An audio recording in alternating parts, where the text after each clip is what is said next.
नमस्कार, मैं हूं आपकी होस्ट गुरलीन कौर और आप देख रहे हैं दूरदर्शन का विशेष कार्यक्रम करियर की बातें। दोस्तों, क्या आपको भी ऐसा लगता है कि इतनी पढ़ाई करने के बाद कहीं हमारी नौकरी ना लगे तो, और कहीं आपके आसपास के लोग आपसे आगे निकल जाएं और आप पीछे रह जाएं? यदि आप ऐसा सोचते हैं तो आप अकेले नहीं हैं, क्योंकि आज का जो युवा वर्ग है वो ना ही सिर्फ अपने सपनों की वजह से बल्कि भविष्य का तनाव, अनसर्टेनिटी और असुरक्षा की वजह से भी जूझ रहा है। हम कोशिश करते हैं कि इस कार्यक्रम में बात कर सकें आपके सपनों की, आपके भविष्य की और आपकी चुनौतियों की। आज के एपिसोड में भी हम बात करेंगे कि क्या वजह है कि आज का जो यूथ है वो इतना स्ट्रेसफुल है करियर चॉइसेस को लेके। क्या वजह है कि उनको लगता है कि उनके करियर डिसीजंस और करियर चॉइसेस अनसर्टेन हो सकते हैं, इनसिक्योर हैं इस वजह से, और कैसे उनकी चुनौतियों को हम अवसर में बदल सकते हैं। इसी जानकारी के लिए हमारे साथ मौजूद हैं आज हमारे एक्सपर्ट आदि गर्ग जी, जो कि साइकोलॉजिस्ट भी हैं और एक जाने माने करियर काउंसलर हैं। बहुत बहुत स्वागत है सर आपका। Thank you ma'am, thank you so much. Sir, क्योंकि आप करियर काउंसलर हैं तो मैं ये बिलीव करती हूँ कि पिछले काफ़ी साल आपने भी काफ़ी करियर चॉइसेस निगलेक्ट किए होंगे, नल एंड वॉइड किए होंगे और आज आप यहाँ तक पहुँचे हैं। क्या वजह है कि आज का जो युवा है वो इतने तनाव में है और उनको सभी करियर चॉइसेस जो हैं वो अनसर्टेन लगते हैं? सबसे पहला जो मुश्किल पड़ाव है वो है ज़्यादा options. More the things more the problems. Student सिर्फ एक्सपेक्टेशंस के साथ नहीं देख रहा, वो एक्सपेक्टेशंस के साथ में, अनसर्टेनिटी के साथ में ये भी चाह रहा है कि मैं आगे जाऊं और कुछ पीछे ना छोड़ दूं।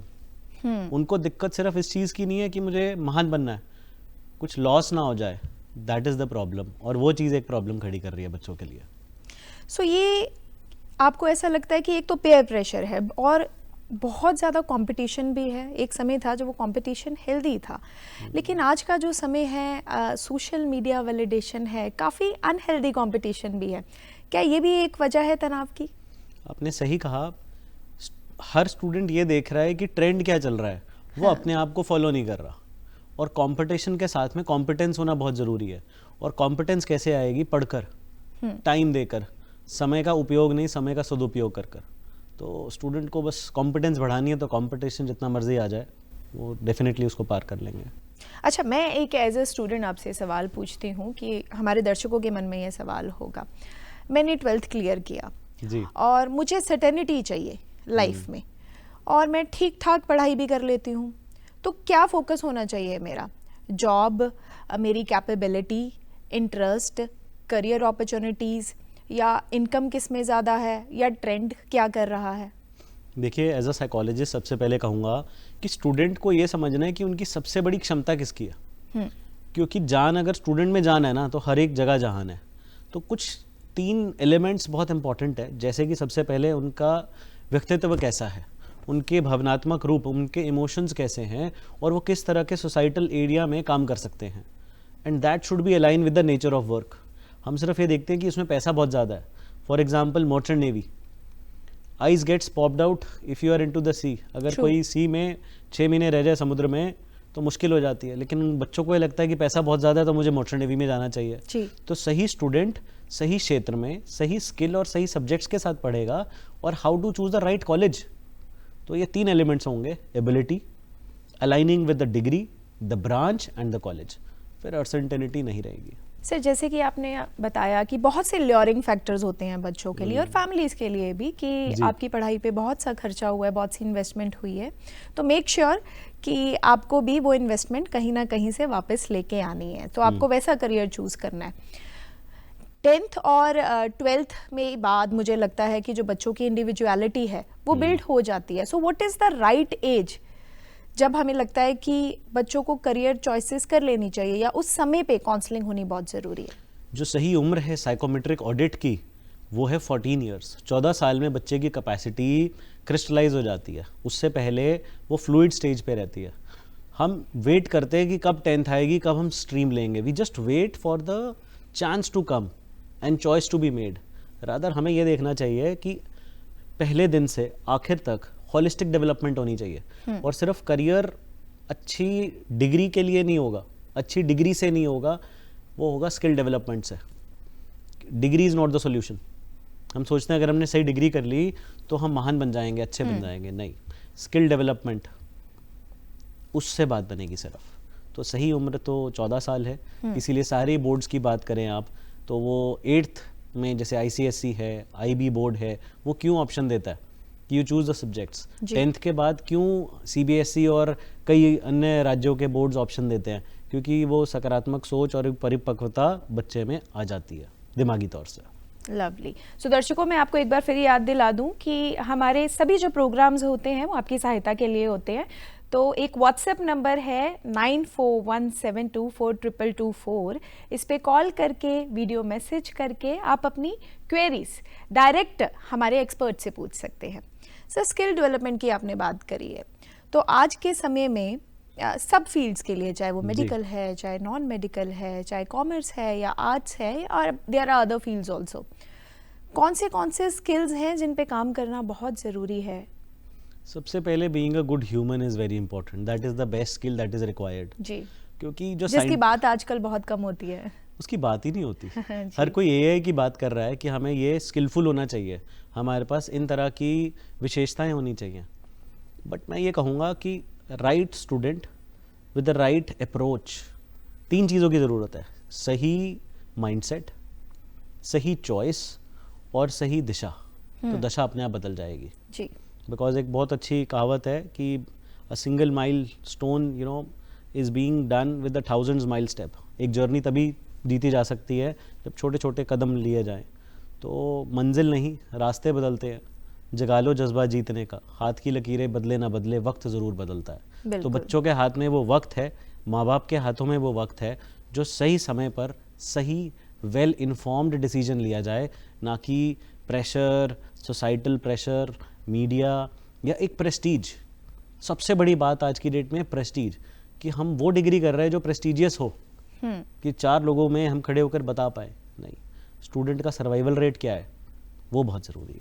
सर, जैसे कि हमने शो के शुरुआत में बात करी कि जो ये स्टेज होती है स्टूडेंट्स के लिए काफ़ी क्रिटिकल होती है, हमारे साथ भी एक स्टूडेंट ने अपनी एक प्रॉब्लम शेयर की है व्हाट्सएप मैसेज के थ्रू। आइए देखते हैं कि वो क्या पूछना चाहते हैं और कोशिश करते हैं कि हम इनके सवाल को एड्रेस कर सकें। जी, ज़रूर। सर, मुझे 10वीं में 62% प्राप्त हुए हैं।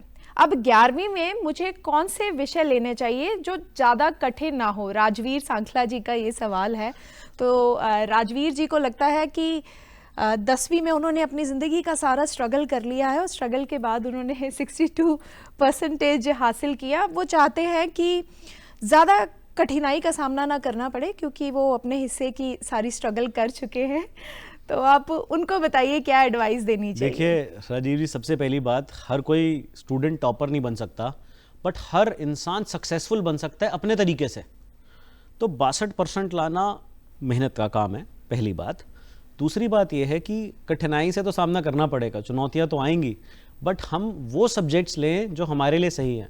अगर आप जिस भी राज्य से, जिस भी शहर से, जिस भी स्थान से बात कर रहे हैं, आपको सबसे पहले सब्जेक्ट्स वो लेने चाहिए। क्या आपके अंदर न्यूमेरिक लिटरेसी है, या आप लैंग्वेज ओरिएंटेड स्टूडेंट हो, या आप साथ में टेक्निकल हो। तो 10th के बाद 3 ऑप्शंस आते हैं, XYZ लेवल, एक सर्टिफिकेट लेवल, एक डिप्लोमा लेवल और एक डिग्री लेवल। तो आप या तो डिप्लोमा कर लीजिए अगर कठिनाई नहीं सही जाती और हमें जल्दी से सब कुछ चाहिए, जो आमतौर पे सबका सवाल होता है आज की डेट में, तो आप डिप्लोमा ऑप्शन लीजिए। और जिस भी क्षेत्र में आप जाना चाहते हैं, चाहे वो लैंग्वेज हो, चाहे वो टेक्निकल टास्क हो, आपको 50% पढ़ाया जाएगा, 50% सिखाया जाएगा, तो बहुत अच्छी बात। अदरवाइज़ 11वीं 12वीं में अलग अलग स्ट्रीम्स होती हैं, तो सिर्फ नंबर से हम स्ट्रीम का चुनाव ना करें। सबसे इंपॉर्टेंट बात, अगर ज़्यादा नंबर आ रहे हैं या कम नंबर आ रहे हैं तो वो सिर्फ एक दर्शा रहा है कि हमने 10वीं में इतनी मेहनत करी। कैपेसिटी और कैपेबिलिटी ज़्यादा हो सकती है, बट उस समय पे इतनी मेहनत करी। तो मैं सांखला जी को ये कहूँगा कि या तो डिप्लोमा की तरफ जाएं या 11वीं और 12वीं में सही सब्जेक्ट लें। क्या मेरी हिस्ट्री, सोशल साइंसेज, ये वाले एरिया में अगर हम ज़्यादा अच्छे जाते हैं तो हम ह्यूमैनिटीज़ की तरफ जाएं, या साइमल्टेनियसली अगर मैथ अच्छा है तो कॉमर्स, अदरवाइज़ अगर हम टेक्निकल हैं तो फिज़िक्स, केमिस्ट्री, मैथ की तरफ जाना चाहिए।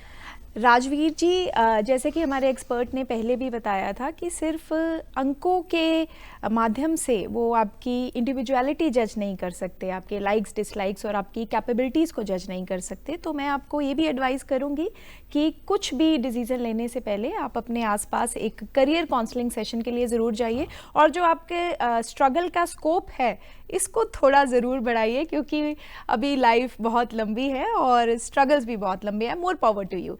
तो सर, हम बात कर रहे थे, आपने बताया कि एक अच्छा इंसान होना भी बहुत ज़रूरी है। इनर हैप्पीनेस की हम बात करते हैं। जनरली करियर काउंसलर्स ये चीज़ भी निगलेक्ट करते हैं, और जब हम एक करियर को चूज़ कर लेते हैं एक एस्टैब्लिश्ड पोजीशन के बाद, we are not happy. Right. We are getting handsome salary but we are not happy for some reason. तो इसको आप कैसे देखते हैं? जो हैप्पीनेस है ना, जब भी करियर का चुनाव करते हैं, as being a career counsellor, last 10 सालों से हम इस क्षेत्र में हैं, जब भी करियर का चुनाव करना है तो 2 इंडेक्स का ध्यान रखना है, हैप्पीनेस इंडेक्स और ग्रोथ इंडेक्स। हम करियर पहले से ही वही लें थॉट डिसीजन से, नंबर 1। नंबर 2, अगर फिर भी हम हैप्पीनेस की बात कर रहे हैं ड्यूरिंग कि हमारे पास सैलरीज भी हैं, ओहदा भी है, पैसा भी है, रुतबा भी है और इज्जत भी है, but still we are unhappy because it is work life survival decision. ये वर्क लाइफ बैलेंस की बात नहीं हो रही है, हम सिर्फ वर्क लाइफ सर्वाइवल कर रहे हैं। क्योंकि जब सही स्टूडेंट सही क्षेत्र में होगा ना, तो थकावट महसूस ही नहीं होगी जी। इसका लाइव एग्जांपल आपके सामने मैं हूँ। बिल्कुल। मेरी खुद की असेसमेंट की गई, दिमागी एनालिसिस किया गया कि क्या कैपेसिटी है। तो मेरे को मेरे मेंटोर ने बताया कि you are a person for psychology, और उस दिन से लेकर 11 से लेकर आज तक हम साइकोलॉजी को बखूबी से अप्लाई कर रहे हैं जी। और कोई थकावट महसूस नहीं हो रही है। बिकॉज प्रोफेशनलिज्म में आपको सिर्फ थकावट तब होगी जब आपकी कैपेसिटी नहीं होगी, नंबर 1, या आप कैपेसिटी को पैटर्न के साथ साथ बढ़ाएंगे नहीं। The alignment of work stability is very important. कि आपको अब AI का ज़माना है, टेक्नोलॉजी और अपने आप को अपग्रेड करना है। हम सिर्फ एक बार पढ़ लेते हैं और उसी पढ़ाई से हम 50 साल निकालने की कोशिश करते हैं, तो ना करें ऐसा। वो अनहैप्पीनेस का रीज़न ही यही है कि हम वही पुराने तरीक़ों से अभी में वही काम कर रहे हैं, काम बढ़ता जा रहा है, प्रेशर बढ़ रहा है, एक्सपेक्टेशंस बढ़ रही हैं, उम्मीदें बढ़ रही हैं और नीड हायरार्की भी बढ़ रही है, but we are not upgrading ourselves with a mental diet. So दोस्तों, मैं आपको एक बार फिर याद दिला दूं कि हमारे एक्सपर्ट का कहना है कि यदि आपने कोई एक एस्टैब्लिश पोजीशन ले भी ली है, फिर भी अपने स्किल्स को अपग्रेड करना बहुत ज़रूरी है। हो सकता है वो ग्रोथ एक्सपोनेंशियल ना हो, इवेंचुअल हो, लेकिन पढ़ाई आपको हमेशा काम आएगी। तो सर, आप अपने एक्सपीरियंस के माध्यम से हमें ये बताइए कि बहुत से बच्चों का आपने करियर काउंसिल किया होगा और पेरेंट्स को भी कई बार करने की कोशिश होती है। कौन सी ऐसी गलतियां हैं जो ज़्यादातर स्टूडेंट्स करते हैं और उनके पेरेंट्स भी? इंडिया का अगर स्टैटिस्टिक्स देखें लास्ट 10 सालों का, 86% of career choices are being done by the parents in India. आप सोच सकते हैं कि जो इंडियन कम्युनिटी है ना जी, यहाँ पर पेरेंट्स का बहुत बड़ा रोल अदा होता है सबसे पहला। And parents should act like a light house. Okay. कि बच्चा अभी किशोरावस्था में होगा, उनको करियर चूज करने में सिर्फ अच्छा लगेगा कि जहाँ पर मन है, मन बदल जाएगा, बुद्धि नहीं बदलती।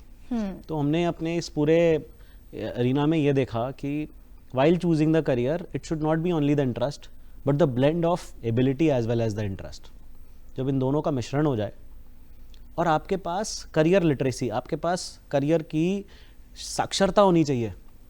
You should know, student and parent should know the longitude of that career, कि किस स्पेशलाइजेशन में जाना है, किस तरह के कॉलेज में जाना है, उस कॉलेज में पढ़ते पढ़ते मुझे क्या चीज़ और पढ़नी है, और उसके बाद मेरा what will be the environment, मेरा ऑक्यूपेशनल क्लाइमेट क्या नहीं होगा।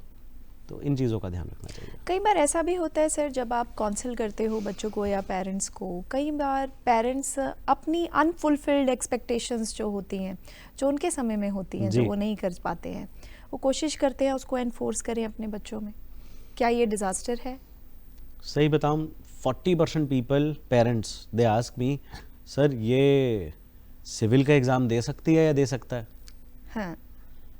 रादर देन ये पूछने की कि सर ये बताइए क्या ये प्रेजेंट में अच्छे से बखूबी से पढ़ सकती है, पढ़ सकता है जो ये कार्य कर रहे हैं। तो ये अनफुलफिल्ड डिज़ायर्स पेरेंट्स की कि हमारे समय में वो नहीं था, तो हम आपसे अपेक्षा करते हैं, that is what expectations rises, और स्टूडेंट उसी परेशानी में रह जाता है। तो पेरेंट्स को यहाँ पर थोड़ा सा सजग और सही होना पड़ेगा कि अगर student, actually parents are hungry parents, वो they always want the best for the child, कि ये अफसर बने, मेहनत करे और एक अच्छे मुकाम पर सेटल्ड हो जाए। उनका मकसद सिर्फ एक ही है। तो उनकी डिज़ायर्स के साथ में स्टूडेंट की कैपेसिटी। और गुरलीन जी, मैं कहूँगा Carl Rogers, one of the best psychologist, he says inner world of the individual is known to themselves. जो सबसे पहला इंसान खुद को जानता है ना, वो है स्टूडेंट, दूसरा माँ बाप, और तीसरा एक साइकोलॉजिस्ट, अगर सही एनालिसिस कर दिया जाए तो इन तीनों का अलाइनमेंट करके फिर वेल थॉट डिसीजन लेना चाहिए। लवली। सो दर्शकों, ये डिटेल्ड इन्फॉर्मेशन और एनालिसिस सिर्फ बच्चों के लिए नहीं बल्कि पेरेंट्स के लिए भी है। सर, एक वीडियो बाइट से हमें एक प्रश्न आ रहा है हमारे दर्शकों का, ये देखते हैं उनकी क्या क्वेरी है। जी, जैसे हमने अभी CBSE बोर्ड 12th के पेपर दिए हैं, तो उस रिज़ल्ट को लेकर स्ट्रेस फील होता है। सर, 10th और 12th के पहले तो बोर्ड एग्ज़ाम जी, और उसके बाद रिजल्ट्स, ये हुआ है ना सिर्फ बच्चों के लिए बल्कि उनके पेरेंट्स के लिए भी। आप इसमें क्या राय है आपकी? एक्चुअली पहले माँ बाप के लिए, फिर बच्चों के लिए राइट। तो सही है, जिसने मेहनत करी है ना, उसको लगेगा, सोचने के लिए वो मजबूर होगा कि आखिरकार वो jealousy factor, that hotness factor will be there in the heart and brain कि क्या होगा। बट जितनी मेहनत करी है, जैसा इनपुट होगा वैसे आउटपुट आएगा। तो रिजल्ट्स तो आते रहेंगे, life is always a result. But एक बहुत अच्छी किताब में एक लाइन लिखी थी कि we all are the sum total of our past decisions today. हम आज जो भी हैं पास्ट डिसीजंस की वजह से हैं। तो जो कर दिया ना, अब रिजल्ट जो आएगा उसके बाद हमें सही चुनाव लेना है जी। और रिजल्ट जो आए उसे एक्सेप्ट करो, और केवल मार्क्स के दम पर अच्छा या बुरा नहीं करना। वी शुड सेलिब्रेट एवरीथिंग, चाहे वो कितने मर्जी नंबर आ रहे हैं। बट ग्रोथ कैसे देखी जाती है कि पिछली बार कितने आए थे, अब कितने आए थे जी। और इंडियन स्टैटिस्टिक्स में मैं एक चीज़ कहूँगा, रिजल्ट से we are not being taught how to serve the failure. Absolutely. हमेशा सेलिब्रेट तब किया जा रहा है अगर 98% आ रहे हैं, 99% आ रहे हैं, 100% आ रहे हैं। जिसके 60% है वो सेलिब्रेट ना करें। हाँ, we are not celebrating the average. Why? Because expectations की, हाँ, फर्स्ट डिजिट 9 होना चाहिए था, जी। तो it is not about that. उस बच्चे से जाके पूछिए, क्या कोई स्टूडेंट ऐसा है आज की डेट में जिसने कभी ना सोचा हो कि हाँ मेरे इतने आए, बिल्कुल, बट बात मेहनत की है। जी। तो सभी दर्शकों से और बच्चों से ये कहूँगा, रिजल्ट जो मर्जी आए, आपको, इसको बोलते हैं pre mortem stage. Career psychology में प्री मॉर्टम स्टेज मीन्स जो आपका अगला कदम है, अगर वो फेल हो जाए तो आपके पास प्लान बी होना चाहिए। तो यू शुड नो, नंबर जितने मर्जी ब्रैकेट में आ रहे हैं, अगला स्टेप क्या लेना है वो सही लेना है, because slow is fast and confused walking is more important than strong walking. याद रखिएगा, हमें दौड़ना नहीं है, अच्छे से चलना है स्थिरता से, वो बहुत ज़रूरी है। बिल्कुल। सो दर्शकों, जैसे कि एक्सपर्ट ने कहा कि एक्सेप्टेंस इज़ द की, आपको एक्सेप्टेंस होनी बहुत ज़रूरी है and consistency is what matters. कई बार बैलेंस आपका 60-40 हो सकता है, कई बार 50-50, कई बार 70-30 भी हो सकता है, but what matters is consistency. Sir, एक और सवाल वीडियो बाइट के थ्रू हमारे साथ। जी, स्ट्रेस तो आई थिंक आज के ज़माने में ना हर कोई फेस करता है। ऑफिस पॉलिटिक्स या कोई प्रॉब्लम या कोई प्रेशर हो बंदे में या बच्चे में पढ़ाई का, तो हर कोई फेस करता है। ਸਟ੍ਰੈਸ ਤਾਂ ਅੱਜ ਕੱਲ ਹਰ ਬੰਦਾ ਹੀ ਕਰਦਾ ਹੈ, ਚਾਹੇ ਉਹ ਸਟੂਡੈਂਟ ਹੋਵੇ ਚਾਹੇ ਕੋਈ ਬਿਜ਼ਨਸਮੈਨ ਹੋਵੇ। ਜਿੱਦਾਂ ਅਸੀਂ ਬਿਜ਼ਨਸ ਕਰਦੇ ਹਾਂ ਟਰਾਂਸਪੋਰਟੇਸ਼ਨ ਦਾ, ਸਾਨੂੰ ਬਹੁਤ ਸਟ੍ਰੈਸ ਫੇਸ ਕਰਨਾ ਪੈਂਦਾ ਹਰ ਕੰਮ, ਕਸਟਮਰ ਨੂੰ ਸਰਵਿਸ ਦੇਣ ਵਾਸਤੇ, ਹਰ ਚੀਜ਼ ਵਾਸਤੇ ਸਟ੍ਰੈਸ ਅਸੀਂ ਹਰ ਬੰਦਾ ਹੀ ਫੀਲ ਕਰਦਾ ਹੈ। ਆਪਾਂ ਸਟ੍ਰੈਸ ਨੂੰ ਕਿਸ ਤਰ੍ਹਾਂ ਲੈਂਦੇ ਹਾਂ ਇਹ ਡਿਪੈਂਡ ਕਰਦਾ ਹੈ। सर, स्ट्रेस की बात हो रही है तो ये तो दर्शकों का कहना सही है कि सिर्फ स्टूडेंट्स को नहीं बल्कि स्ट्रेस आज की डेट में बाय प्रोडक्ट है हर किसी चीज़ का, हर किसी सक्सेस और फेलियर का। स्ट्रेस मैनेजमेंट की बात कर लेते हैं सर, स्ट्रेस मैनेजमेंट कैसे किया जाए? देखिए, only the jet knows how much fuel jet has to burn to fly. चाहे वो माँ बाप हो, चाहे वो स्टूडेंट है, हर किसी के लिए। सो इट इज़ अबाउट, जैसा उन्होंने बाइट में भी कहा कि how you take it. So everyone has to carry a load, ये तो तय रहा, but it is not how you are carrying it, it is the art how you are making it happen. First point. Second, जब stress होता है ना, तो सबसे पहली चीज़ जो नुकसान देती है वो देती है माइंडसेट को. हमारी जो सोच है, वो सोच से हमारे बिहेवियरल डिसीजंस बदलने लग जाते हैं. बिल्कुल. और केवल आप उसके शिकार नहीं होंगे, आसपास की जितनी भी चीज़ें हैं, वातावरण है, कॉग्निटिव एनवायरनमेंट है, वो सबसे पहले ख़राब हो जाएगा. तो जब स्ट्रेस को मैनेज नहीं करना, स्ट्रेस को समझना है कि वो किस तरह का स्ट्रेस है. एकेडमिक स्ट्रेस है, फाइनेंशियल स्ट्रेस है, इमोशनल स्ट्रेस है, रिलेशनशिप स्ट्रेस है. अगर हर किसी ने अपना स्ट्रेस को एक पैटर्न देख लिया कि अच्छा मुझे इस चीज़ से प्रॉब्लम आ रही है, सो जस्ट इमेजिन कि क्या 3 चीज़ें आ जाएं उससे ये स्ट्रेस ख़त्म हो जाए. तो हर दर्शक को मैं ये कहूँगा कि आपको सबसे पहले आप इंट्रोड्यूस करो कि what is the level, what is the type of that thing. और हम स्ट्रेस वर्ड, डिप्रेशन वर्ड अमूमन बहुत आसानी से वर्ड यूज़ कर लेते हैं, उसके लिए बहुत कठिनाइयों का सामना करना पड़ता है. जो असल वर्ड है वो क्लिनिकल डिप्रेशन है. और थोड़ा सा प्रेशर फील होता है तो हम बोलते हैं स्ट्रेस हो गया जी बहुत ज़्यादा. नहीं, इस वर्ड से दूर रहें. और मैनेज करने के लिए सिर्फ 2 चीज़ों का ध्यान रखें. सबसे पहले इसको बोलते हैं SIT, स्ट्रेस इनोक्यूलेशन ट्रेनिंग. अब किताबों में तो लिख दिया कि SIT करो, बट जब जिसको स्ट्रेस हो रहा है वो क्या करे? एक सबसे अचूक जो एक आंसर है, चाहे वो किसी भी वर्ग का हो, वो है डिमोट योरसेल्फ. उसको Okay. बोलते हैं, हमारे हाथ में जो रिमोट है हमारा, उसको हमने साइलेंट करना है. Silent remote. Okay. Just leave the past and Reset. Be in present. Kind of reset. We cannot reset, but we need to pause Okay. and then just focus. Take a break. Yes, but जब break लेते हैं तो फिर से और जो पीछे back of the mind चल रहा है वो होगा. Subconscious mind. तो आपको सिर्फ ब्रेथ के ऊपर काम करना है, number 1. Number 2, how you manage it, what are the areas, आपके आसपास के रिसोर्सेज क्या है, आप उससे कैसे फ़ायदा उठा सकते हैं. That is the first step. जी. तो दर्शकों, जब भी आपको किसी चुनौती का सामना करना पड़ता है, स्टूडेंट्स ऐसा लगता है कि सब कुछ नेगेटिव है, तो एक्सपर्ट का कहना है कि सबसे पहले आइडेंटिफाई कीजिए कि क्या वजह हो सकती है आपकी उस चुनौती की. फिर कोशिश कीजिए कि उसका लेवल क्या है, डे डिटरमाइन करें आप कि क्या ये आप खुद हैंडल कर सकते हैं या आपके पेरेंट्स हैंडल कर सकते हैं, या फिर आपको एक क्लिनिकल साइकोलॉजिस्ट की हेल्प लेनी पड़ेगी. और उसके बाद टेक अ होल्ड, आप एक थोड़ा सा ब्रेक ले सकते हैं, then you can restart. Sir, mindset की आपने बात की. जी. माइंडसेट मुझे ऐसा लगता है सक्सेसफुल करियर के लिए तो ज़रूरी है, लेकिन in case of failure positive mindset create करना ये सिर्फ बच्चे खुद नहीं कर सकते हैं, क्योंकि उस वक्त बहुत ज़्यादा कंपटीशन होता है, आसपास सेलिब्रेशंस हो रही होती हैं, ऑफ कोर्स जो उनके आसपास के लोग आगे बढ़ रहे होते हैं, डीमोटिवेशन मिलता है उनको, और अनसर्टेनिटी होती है, पेरेंट्स का भी प्रेशर होता है, पेयर प्रेशर होता है. तो उस केस में बच्चे के अलावा जो आसपास के लोग हैं वो क्या महत्व प्ले करते हैं? सबसे पहले इम्पॉर्टेंट रोल अदा करते हैं उनके सिबलिंग्स. क्योंकि जो सबसे पास में होते हैं ना, अगर उन्होंने सहारा दे दिया तो automatically everything will work. First point. Second, result कम आए या ज़्यादा आए और अनसर्टनिटी होगी कि पता नहीं क्या होगा, लॉस तो नहीं हो जाएगा. हम P&L, प्रॉफिट एंड लॉस में ना हमेशा लॉस के ऊपर ज़्यादा ध्यान देते हैं. हमें ये देखना है कि हमने प्रॉफिट क्या लिया, जो हमारे पास है ना, हमने उसी को इतना आगे ले जाना है कि वही जिता देगा स्टूडेंट को. कि अगर स्टूडेंट ने ह्यूमैनिटीज़ लेनी है फॉर एग्जांपल, ही और she might not be very effective in academically, mathematically बहुत अच्छे से होंगे, राइट. अगर वो सोशल साइंस वाला स्टूडेंट है तो उनका ज़रूरी नहीं कि इकोनॉमिक्स और मैथ बहुत अच्छा होगा. ट्रू. तो उनके नंबर अगर उसमें नहीं आ रहे हैं और सोशल स्टडीज़ में आ रहे हैं 10th में, तो इट्स वेरी गुड. जी. तो हमें तुलना सिर्फ एज अ होल नहीं करनी चाहिए.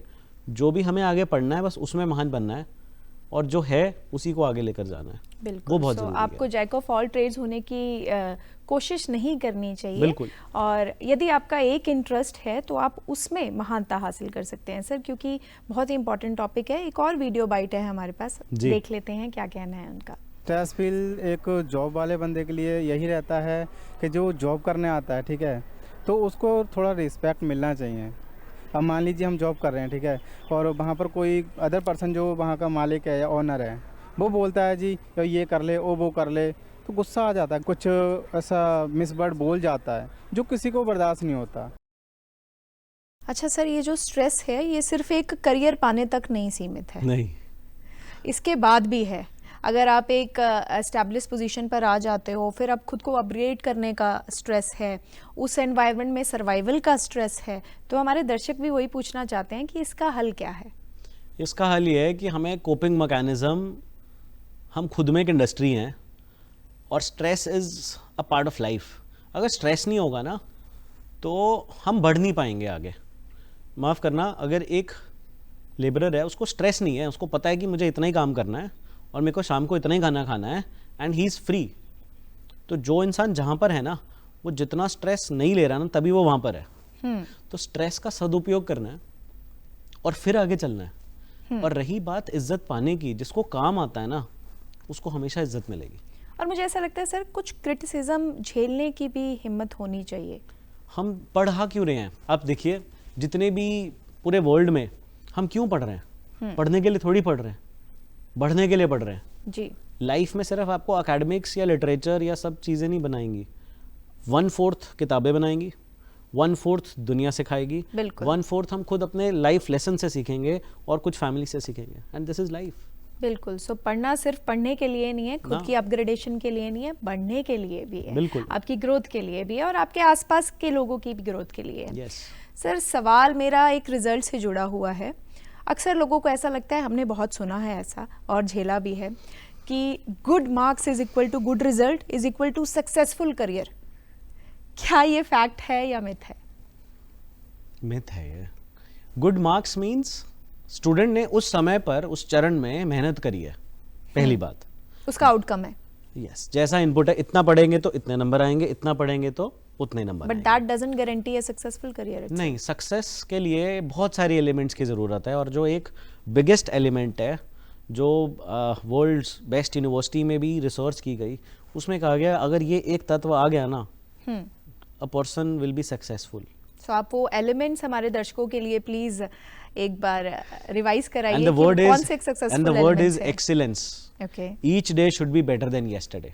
ओके। अब सक्सेस की परिभाषा, कई लोग कहेंगे कि सिर्फ पैसा आ जाए तो सक्सेसफुल है।